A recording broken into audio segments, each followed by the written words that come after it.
Ако на почетокот на учебната година во средното стручно училиште Димитар Влахов во Скопје се запишаа над 100 роми, во моментов има само 10. Причина за тоа се честите тепачки што се случуваат помеѓу учениците од ромската и другите етнички заедници. Учениците роми велат дека секој ден ги тепаат, им ги земаат телефоните и психички ги малтретираат во училиштето, но и надвор од него.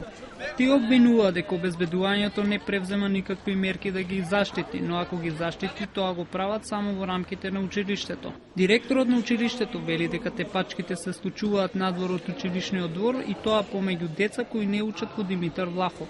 Учениците од друга националност велат дека ги тепаат ромите затоа што ги нервира нивниот начин на облекување и однесување.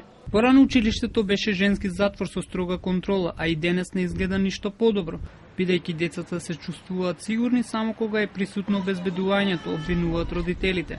Друга причина поради која се отпишаа голем број роми е и заминувањето во странство поради безвизниот режим.